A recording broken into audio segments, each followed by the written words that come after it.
Hi gang, Scott Davenport here. In this video, I'll share with you my top 5 editing tools in Luminar AI. These are the tools that I will reach for again and again when I'm working on my landscape photos. And what better way to show you these tools than to just work through one of my landscape photos using these 5 tools. Really quick, if you're interested in adding Luminar AI to your toolkit, check the show notes below. There's an offer code down there, save you a little bit of money. Doesn't cost you anything extra. Gives me a little bit of support too to make more videos like this. So let's dive in. My top 5 tools are all in the essentials area. And we'll start with Enhance AI. It's been moved up to the top here with Luminar AI 101. It makes perfect sense because it is the one to reach for right away. I'll start with accent. An accent you can push pretty darn far without going overboard. And I'm watching the photo as I make these adjustments because ultimately the number doesn't matter. It's the look on the photo, and that is looking great with just that one slider.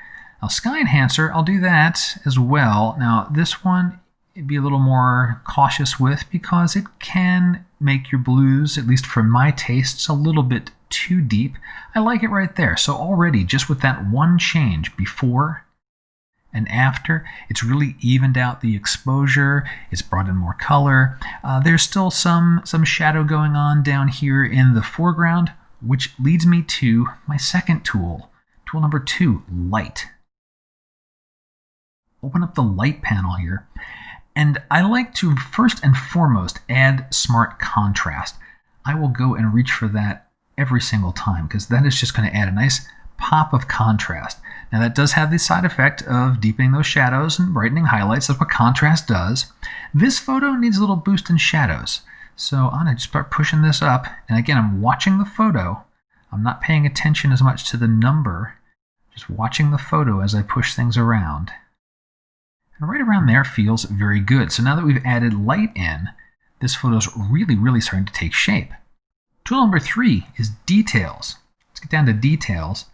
And for details, we have small, medium, and large. This lets us add in just a little more crispness. And I like to start with just using straight values. I'll type them right in. I'll use 10, 20, and 20. I like to keep the small details a little bit lower so I don't get things too crunchy. But just those values, it's a good starting point. And for this photo, I really like the results before and after. I don't want things to get too crisp. I don't want my water to get too crisp. I want some of that softness in there. This is a slightly long exposure. But take a look at what's going on in the cloud, especially that middle sweep right above all the surfers. Just that little extra pop before and after. Really nice touch. Tool number 4, landscape. Makes sense, right? We're working on landscapes. So for landscapes, I will almost always use a little bit of dehaze and the golden hour slider. Foliage will depend on the photo. This photo, there's really no foliage in here, but dehaze, we do have some. Now dehaze is another one where I tend to push it farther than I like, and then I'll pull it back to where I want it. This one is ending up, looks like a pretty low number. That's okay. The numbers don't matter. Same thing with golden. I'll push this. Now with golden hour, it's really going to accentuate yellows and oranges. So I have to watch the right-hand side of this photo because there's already a very nice, healthy amount of orange going on out there. I don't want to go nuclear with it. Right there's looking good. Before that landscape change and after. This is subtler. Look at the oranges in the underbelly of the clouds. After. Reflections on the water before and after. Just a nice touch, that combination, dehaze, golden hour, 1-2 punch. It's starting to be a finishing tool, right? We're already at the stage where we're just kind of polishing up the ends of this photo. And number 5, last but not least, is a vignette. The way I like to work with vignette is to make sure the advanced settings are opened up so I can see the vignette. So I'll start by taking the amount down very far and the feather all the way down. So now I see the edge. And for this photo, I only want to affect the corners. So now I'll push the size up so that I'm really pushing that transition point, the dark line of the vignette, out to the corners. I can feather it back out.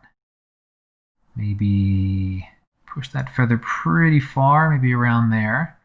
And then readjust the amount so it's not as dark as when I first wanted to just visualize the vignette. So somewhere where the vignette is, it's there if we toggle it off, before and after. Subtle, watch that upper right corner, for example, before and after, just giving a little hint to my viewer to look toward the center. So it's, the vignette's there, it's just not very visible. So let me run down those 5 tools for you one more time, and I'll show the changes to the photo here along the way. Number 1 is Enhance AI. Number 2, Light. Number 3, Details. Number 4, Landscape. And number 5, Vignette. Those 5 tools. Do one of your landscapes with those 5. Put it into a template and load that in for your future photos. You'll still want to make tweaks, of course, but you'll get started faster, and that's kind of the whole point of templates and using our digital tools the way we do to get to our finished photo more quickly. I hope you found this useful. You got questions? Go ahead and drop them below. And until next time, my name's Scott Davenport. Have fun.